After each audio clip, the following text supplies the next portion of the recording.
So you want to change your last git commit message. Well, it's not that hard to do. All you have to do is issue this command, git commit -- amend -m, and then in double quotes, what the new updated git commit message should be. If that's all you came to this video for, give it a thumbs up, subscribe, say nice things about me when you talk about me. But I have to tell you, there's actually some caveats involved in using this git commit amend command.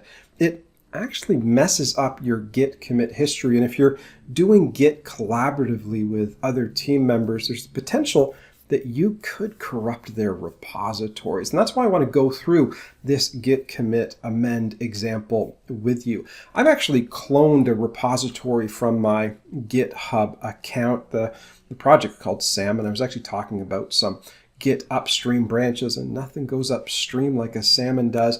But I want to add a bad commit message here, and then I want to undo it. So I'm going to open up the git bash shell, and I'm also going to add a new text file to this project. I'll call it devo.txt. Are we not men? And then if I come over here, I can do the requisite git add to add the file to the staging index. Then I do the git commit -m, and I put in a bad git commit message that we want to undo.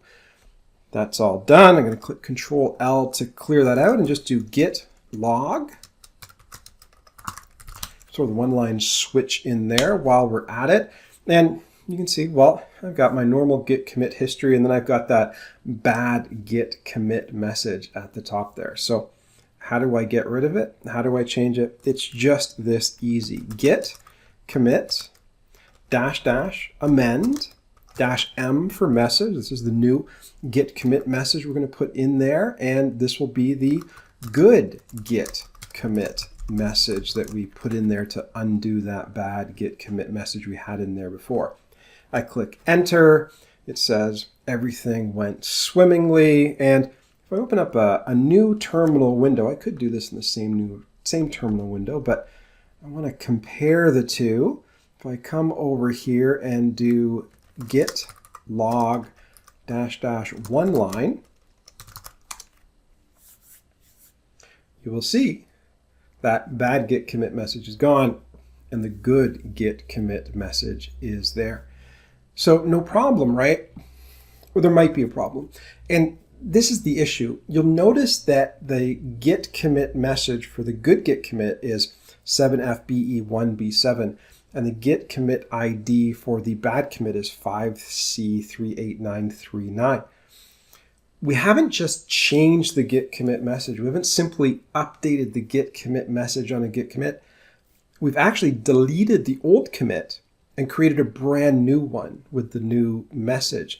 And if you've shared your code with other people between the time where you had that bad commit and the point in time where you updated that commit, and you share again, you're going to cause a lot of problems. And I can even prove that that old git commit message is even still there. If I go into the git reflog, you can actually see that right there. There's a bad git commit message in the reflog. It's two separate commits. It's not simply amending a commit.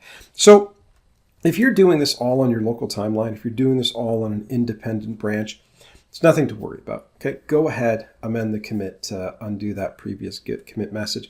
But you can get in some trouble if you're working on a server. I'm going to recreate this situation again and do a push and a pull on that repository and show you the type of trouble you can get into. So I'm going to just quickly clone that repository again. So git clone, I think the git URL is still on my clipboard. So that pulls down that salmon repository for me. And I'm going to do the similar set of steps, but in between commits, I'm actually going to push to the server. So there we go. We've got that new file in there. I'm going to do the requisite git add dot. I'm going to do the git commit -m, bad commit message to undo, and now a git push. Okay. Everything's working well. We've taken those changes. We've pushed them up to the server, but we've now got that bad commit message on the server.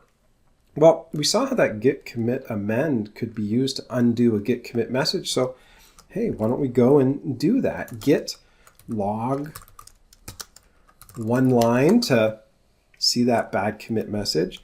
Git commit -- amend -m to fix it. So we'll say good git commit message. And now when we take a look at our git log, we see that bad commit is gone. So let's push.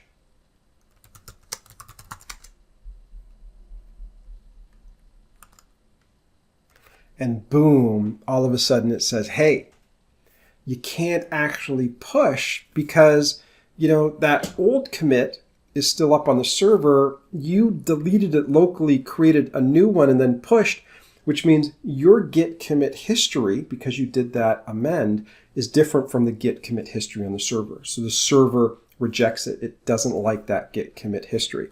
So that's the danger you can get into. You mess up with your git commit history. Now, like always, there's ways around it. You can do a git push and call on Luke Skywalker and Obi-Wan Kenobi and do it with the Force.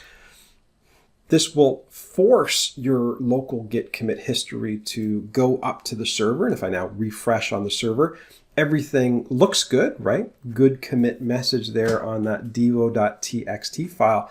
But the reality is things aren't good. If other people have pushed and pulled from that repository, if there's other people on your team that are doing collaborative development with, and you mess up their git commit history, you're going to completely corrupt their local repositories. And the only way for them to recover is to delete their local code and clone the repository and recreate their development environment, which is not going to make you a very popular person on your team.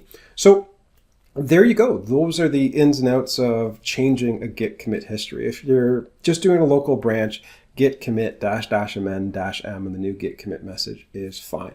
But if you've pushed and you're working in a collaborative environment, just be aware of the potential consequences. So there you go. Now, if you enjoyed that tutorial, why don't you head over to theserverside.com. I don't think I introduced myself. I'm Cameron McKenzie. I'm the editor-in-chief over there. And we got lots of great tutorials on Git and GitHub and DevOps. If you're interested in my personal antics, you can always follow me on Twitter at CameronMCNZ.